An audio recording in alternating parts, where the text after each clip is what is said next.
அஸ்ஸலாமு அலைக்கும் வரஹ்மத்துல்லாஹி வபரகாத்துஹு. இன்றைக்கி பிறைத்துல் ஹஜ் 5. இன்றைக்கி நம்ம இஸ்லாமிய வரலாறுல இமாம் அபுதாவுத் ரஹ்மத்துல்லாஹ் இவங்களை பற்றி பார்க்க போகிறோம். இவங்களுடைய இயற்பெயர் வந்து சுலைமான். இவங்களுடைய தந்தை பெயர் வந்து அஷ்ஹஸ். அபுதாவுத் என்பது இவருடைய புனைப்பெயராக இருக்குது. இவங்க வந்து ஹிஜ்ரி 202ஆம் ஆண்டு பிறக்கிறாங்க. எங்கே பிறக்கிறாங்க அப்படின்னு சொன்னால் ஜஜஸ்தான் என்னும் நகரில் பிறக்கிறாங்க. இவங்க கல்வியை தேடி மிஸ்ர், ஈராக், குராசான் மற்றும் பல தீவுகளுக்கு வந்து பயணம் போயிருக்காங்க. இவங்க வந்து ஹதீஸ்களை மனனம் செய்த மேலும் சட்ட மேதைகளின் ஒருவராகவும் இருந்திருக்காங்க. இருந்தாலும் ஹதீஸ் கலையில் தனக்கென ஒரு தனி இடத்தையும் தனி இடத்தை வந்து பெற்றிருந்தாங்க.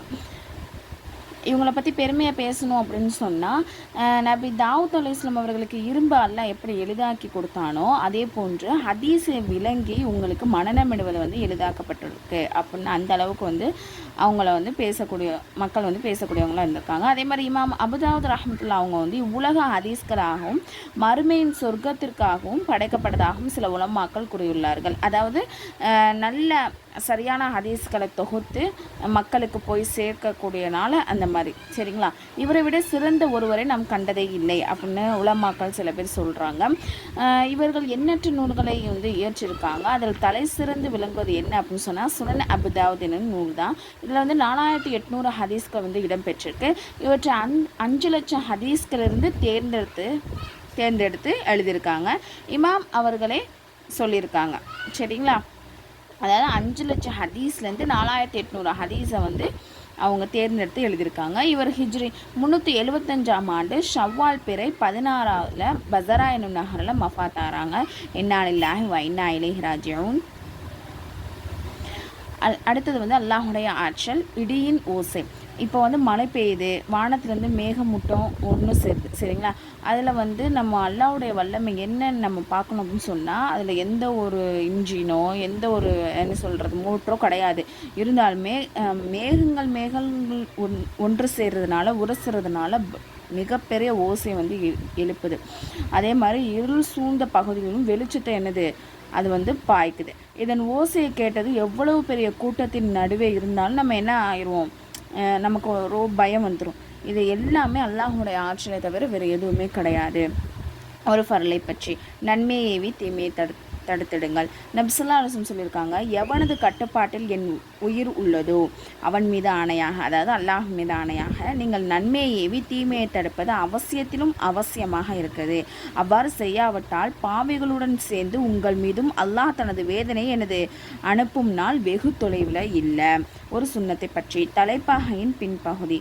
நபி ஸல்லல்லாஹு அலைஹி வஸல்லம் அவர்கள் வந்து தலைப்பாகையோட அணியும் போது அதன் பின்பகுதியை தனது இரு புஜங்களுக்கு நடுவில் வந்து தொங்க விடக்கூடியவங்களாக இருந்திருக்காங்க.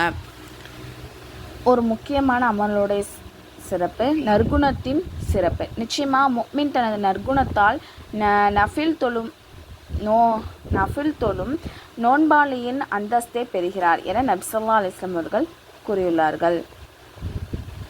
ஒரு பாவத்தை பற்றி தொழுகையை பாரமுகமாக விடுதல். நபி ஸல்லல்லாஹு அலைஹி வஸல்லம் அவர்கள் வந்து மெஹராஜ் பயணத்தின் போது ஒரு கூட்டத்தாரை கண்டாங்க.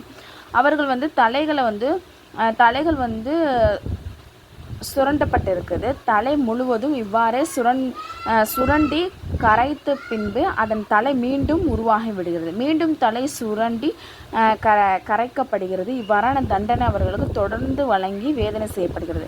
இக்கூட்டத்தார்கள் யார் அப்படின்னு சொல்லிட்டு ஜிப்ரீல் அலைஹிஸ்ஸலாம் அவர்கள்ட்ட வந்து நபி ஸல்லல்லாஹு அலைஹி வஸல்லம் வந்து கேட்குறாங்க. அவங்க வந்து தொழுகையை சட்டை செய்யாது தெரிந்தவர்கள் என பதில் கூறப்பட்டது.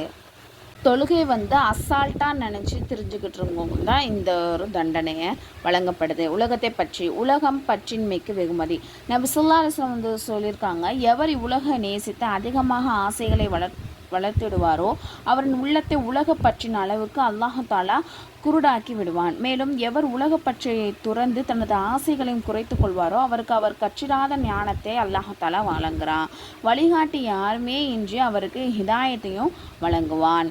மறுமையை பற்றி இறை நம்பிக்கையாளரின் இருப்பிடம். அல்லாஹு தாலா குர்ஆனில் சொல்றான், நிலையான சுவனபதிகள் அதில் இவர்கள் நுழைவார்கள்.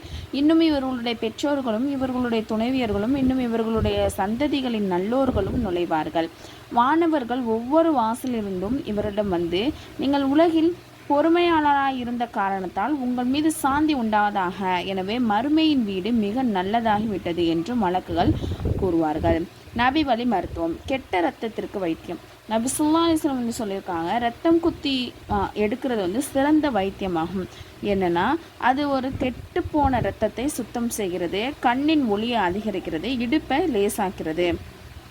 குரானின் அறிவுரை. அல்லாஹ் தஆலா குரான்ல சொல்றான், நோவினை தொடரும்படி செய்யும் தர்மத்தை விட கனிவான இனிய சொல்லும் மன்னித்தலும் மிக மேலானதாகும். அல்லாஹ் தஆலா எவரிடத்திலும் எவ்வித தேவையும் இல்லாதவன், மிக்க பொறுமையாளன் அப்படின்னு சொல்லிட்டு சூரா பக்ரால அல்லாஹ் தஆலா சொல்கிறான். இன்ஷா அல்லாஹ் இன்னைக்கு நீங்கள் கற்றுக்கிட்ட விஷயத்த உங்களுக்கு தெரிஞ்சவங்களுக்கு எத்தி வைங்க. அஸ்ஸலாமு அலைக்கும் வரஹ்மத்துல்லாஹி வபரகாத்துஹு.